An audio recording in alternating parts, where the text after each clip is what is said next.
Buenas tardes compañeros, espero que estén bien. Somos el equipo 3 y está conformado por Brenda Stephanie, Endai, Roxana, Yoko y su servidora Mariana. El día de hoy les vamos a exponer el tema de entre guerra y la estabilidad política en México de 1940 a 1970. Nuestro objetivo es identificar y comprender el contexto sociocultural en el que se encontraba México a principios del año 1940, los gobernantes que causaron cambios positivos y negativos durante el transcurso hasta el año de 1970. Manuel Ávila Camacho fue presidente de 1940 a 1946. Se observó una notable estabilidad política y un crecimiento económico. Otro autor es Miguel Alemán Valdés. Se desempeñó como presidente de México del 1 de diciembre de 1946 al 30 de noviembre de 1952. Con la llegada de Miguel Alemán, el poder presidencial se inicia el civilismo prosrevolucionario. Siguiente autor es Adolfo Tomás Ruiz Cortines. Se desempeñó como presidente de los Estados Unidos mexicanos en el sexenio de 1952 a 1958. Su política se caracterizó por luchar contra el despilfarro y la corrupción, herencia del alemanismo. Su sexenio se caracteriza por una alta austeridad y ahorro, sobre todo en los gastos del gobierno, esto debido al desfalco ocasionado por el sexenio alemanista. Adolfo López Mateos se desempeñó como presidente de México entre 1958 a 1964. López Mateos consolida el control de los sindicatos por el gobierno, reduce la inflación, lo que logra aumentar el poder adquisitivo de los trabajadores. Por último, es Gustavo Díaz Ordaz, que es de 1964 a 1970. El gobierno de Díaz Ordaz fomentó el desarrollo económico de México, impulsó un plan agrario integral, la industrialización rural y las obras de irrigación. Bueno, para hasta aquí es una parte de lo que se va a tratar esta exposición. Se observó una notable estabilidad política y un crecimiento económico en 1943 se elevó el presupuesto para la creación de escuelas e incluso en 1944 se organizó la campaña de alfabetización. Se fundó el Instituto del Seguro Social. El gobierno de Miguel Alemán posibilitó el despegue de México hacia la industrialización. Inició el camino de los empresarios del exterior. Alemán logró dominar las centrales obreras como la CTM, Vicente Lombrado funda el PPS, se construyó la ciudad universitaria, se incentivó la escuela normal y se promovió el desarrollo de carreteras federales. Se formó la Constitución de la República para establecerse la participación de las minorías en el Congreso de la Unión, además de los diputados del partido oficial. Fueron aprobadas las leyes orgánicas de la Secretaría del Estado y federales de Turismo y del Trabajo. A partir de 1940, México inició una etapa llamada el Milagro Mexicano. Con Miguel Alemán en el poder se va a acrecentar el anticonsumismo. Los sindicatos pretendían su autonomía ante el gobierno. Como respuesta, hay una evidente represión. El claro ejemplo sería la situación ante la cual se enfrentarían los sindicatos petroleros. Estos buscaban el aumento del salario y Pemex, al no ceder, fijan irse a huelga. El gobierno los va a reprimir y finalmente logran someterlos. La CTM decide respetar las órdenes del presidente y su gobierno. Se crea la Dirección Federal de Seguridad DFC, que es la Oficina de Espionaje y Control Político. Su gobierno provee mayor favorecimiento a la iniciativa política. Incluso se implementan ya los amparos. En el sector campesino se da la epidemia de fiebre aftosa, que afecta a las reses. Esta se va a controlar hasta 1947, cuando el presidente decide implementar un llamado Plan Solomónico, que combina la cuarentena, vacunas y matanza de animales. Una de las características que trajo el mandato de Miguel Alemán es la conocida desaparición de poder, donde el presidente fue capaz de hacer que algunos gobernadores dejaran sus cargos por no estar afín con sus proyectos. El PRI se va a establecer como un partido de centro y el PAN va a ser el partido de derecha y finalmente el Partido Popular, PP, de Lombardo Toledo, que es constituido hasta 1948, principalmente va a tener que apoyar al partido dominante. En las cuestiones económicas se presentaba infinidad de obstáculos para lograr su supuesta modernización que pretendía Alemania. Las exportaciones se redujeron, había inflación y gastos deficientes. La solución que veía el gobierno era el de los préstamos al extranjero. La mayoría de los gastos públicos de estos préstamos iban dirigidos a las obras públicas. Esta fue una de las actividades más importantes durante el gobierno alemanista. La devaluación fue inminente, hasta que la moneda se quedó en 8.65 por dólar. Debido a que muchos de los allegados al poder se enriquecían de manera extraordinaria, hubo quienes los criticaban en sus publicaciones, como es el caso de Jorge Piño, en su revista Presidente. La respuesta por parte del mismo presidente fue la censura. En la cultura durante este sexenio de Alemán se va a ver un gran impulso. Se va a crear el Instituto Nacional de Bellas Artes. Los muralistas más importantes como Orozco y Diego Rivera van a decorar con sus obras varios edificios públicos. El mambo y la rumba van a ser parte de la vida. El alemanismo es muy identificado por la época del mambo, los centros nocturnos y los teatros de revista. En estos rumbaban exóticas mujeres. Las rumberas triunfaban en el cine. En la cabeza de las estrellas se destacó mucho a Pedro Infante. Este ritmo causó furor en la vida nocturna. En la pintura, Diego Rivera vio divertido cómo una turba de sinarquistas borraba la frase «Dios no existe» en su mural del Hotel del Prado. Frida Kahlo asistió a la gran exposición de Diego en las Bellas Artes. Hubo grandes libros como El filo del agua, de Agustín Yáñez, Varia invención, de Juan José Arreola, la obra de Octavio Paz y Los días terrenales, de José Revueltas.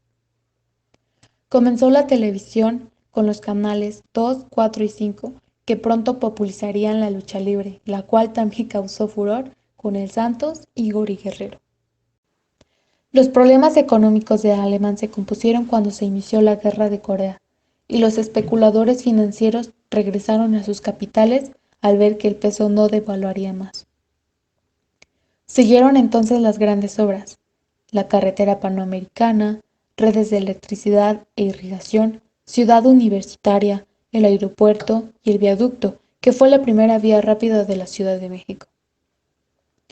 Pero este aparente progreso lo desmintió la marcha de hambre de los hombres mineros de Nueva Rosita, Coahuila, quienes a ellos no se les dio solución. Para nadie era un secreto que Miguel Alemán quería reelegirse, el cual fue promovido por sus fieles, pero el sistema político de plano no se lo permitió, y él se atrevió a dar el obregonazo. Por esta razón, tuvo que elegir a su sucesor con destiempo, quien fue Adolfo Ruiz, que se le conocía como el tío Coba o el príncipe charro. Como contrincante tuvo al general Miguel Enríquez Guzmán, que se decía que era apoyado por Lázaro Cárdenas. Miguel tuvo que escindirse del PRI y formó la Federación del Partido del Pueblo. Su candidatura molestó mucho al régimen, pues reflejaba la profunda molestia del pueblo. Por su parte, el PAN participó por primera vez en elecciones presidenciales. En este periodo de 1952 a 1958 hablaré de Adolfo Tomás Ruiz Cortines.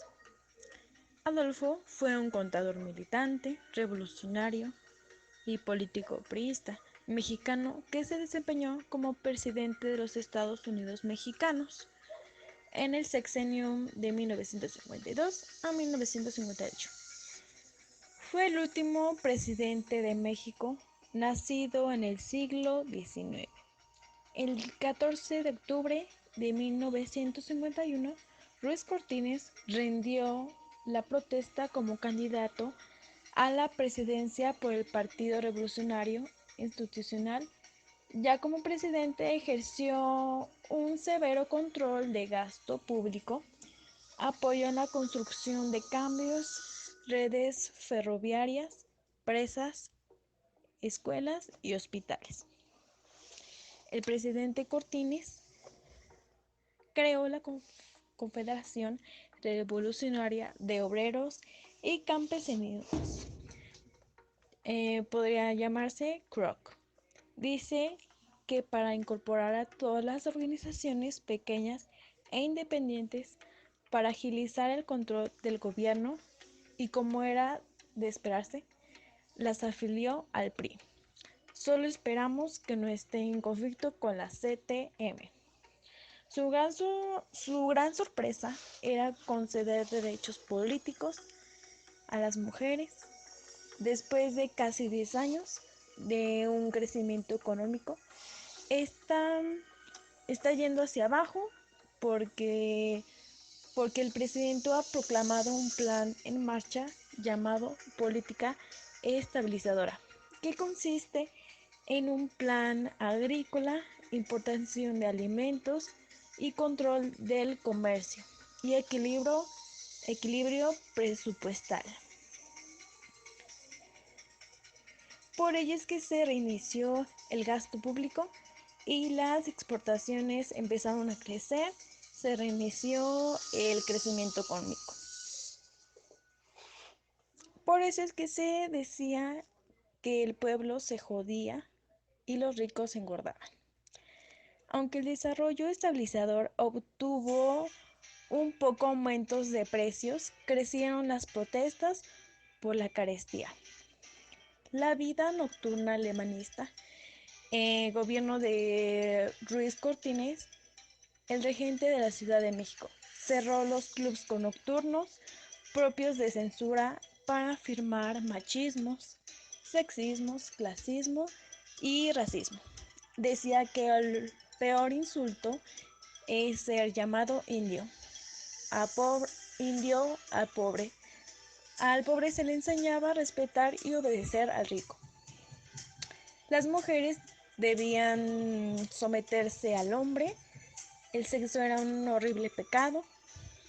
Más tarde vino la rebelión de los maestros, que sucedió en 1958. Se organizó una gran manifestación de maestros que incluyeron a los petroleros. Los maestros declararon la huelga y el gobierno trató de calmarlos para que no se hiciera tan inmensa la huelga, con aquellas promesas de aumento de salario. Ahora es el turno del expresidente Adolfo López Mateos, que gobernó de 1958 a 1964. En 1959 se creó la Comisión Nacional de los Libros de Texto Gratuitos CONALITEG, encargada de publicar los libros de texto para los alumnos de educación primaria del país. Se mejoró la alimentación infantil con el incremento de los desayunos escolares. Se impulsó la educación pública al establecerse el libro de texto gratuito en las escuelas primarias. Durante su sexenio, el secretario de Educación Pública fue Jaime Torres Bodet.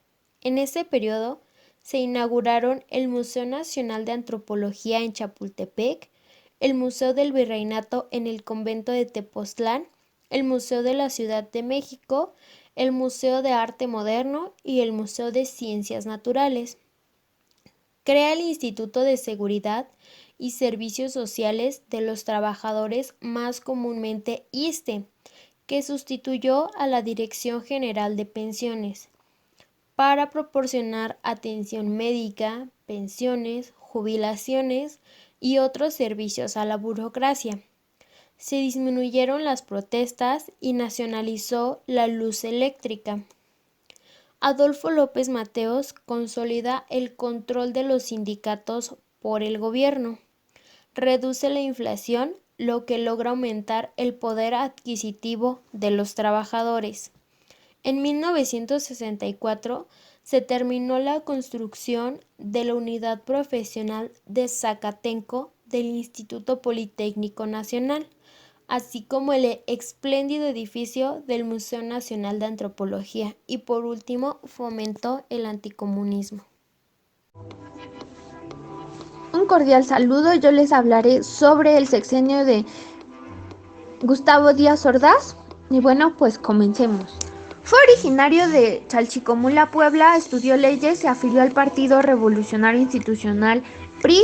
Antes de ejercer el cargo presidencial trabajó por la política mexicana desde posiciones variadas. Fue funcionario del Consejo de Conciliación y Arbitraje, presidente del Supremo Tribunal de Justicia, diputado y senador por su partido entre los años 1946 a 1952. La amistad que sostenía con Manuel Ávila Camacho lo hizo catapultarse a cosas importantes, mismo del cual fue secretario. Durante sus años de gobernatura mantuvo excelentes relaciones con su homólogo estadounidense Lyndon Johnson. Este hecho propició una época de concordia que benefició tanto a México como a Estados Unidos. A pesar de sus contribuciones realizadas a la política mexicana, su paso por las instituciones mexicanas también dejó críticas a su gestión. Uno de estos ejemplos es la gran diferencia con el intelectual Carlos Fuentes, que lo culpaba de la matanza ocurrida en 1968. Dicho movimiento fue el punto clave de su sexenio, dando la orden el 2 de octubre del mismo año para reprimir a los estudiantes del IPN y la UNAM en la Plaza de las Tres Culturas de Tlatelolco, mismos estudiantes que se oponían a su gobernato, resultando así la muerte de un número todavía desconocido de estudiantes. Durante la época de su gobierno, Estados Unidos fue más estricto en cuanto a su política hacia los países latinoamericanos. Ante este obstáculo, Díaz optó por enfrentarse a la actitud intervencionista de Estados Unidos, sorteando dentro de su propio territorio las posibilidades de mantener la política exterior mexicana con carácter independiente. Su gobierno se caracterizó por defender con vehemencia tanto el territorio soberano de México como el desarrollo económico de la nación. Un ejemplo de esto es que siempre optó por favorecer los beneficios que recibiría la nación por sobre las condiciones favorables para los intervencionistas extranjeros, en especial Estados Unidos, estableciendo que la Banca de México debía de ser administrada por nacionales mexicanos y no por extranjeros. Consideraba que la banca era una de las instituciones más relevantes e influyentes del país.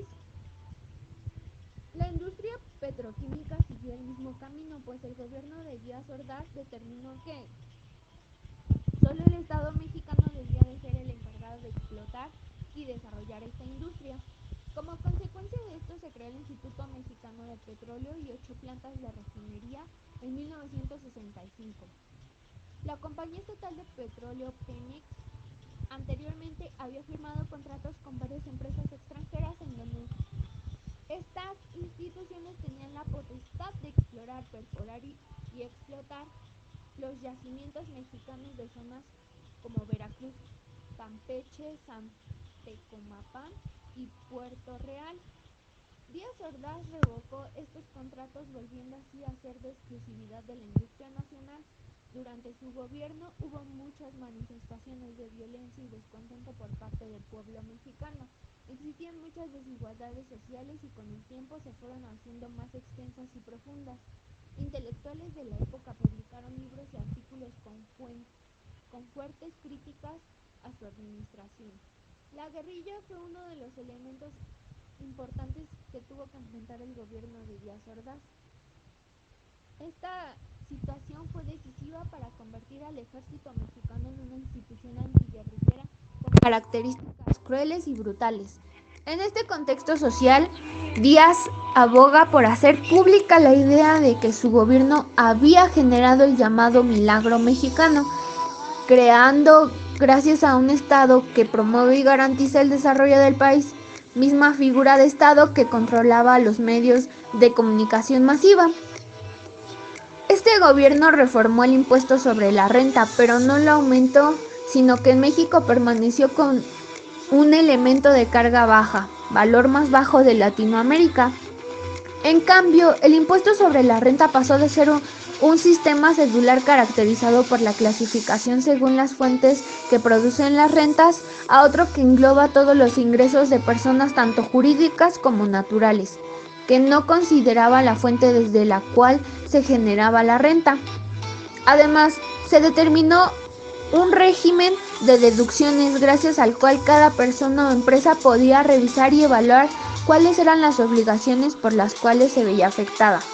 Por otro lado, Díaz Ordaz unió de uno solo los presupuestos de organismos descentralizados junto con el del gobierno federal.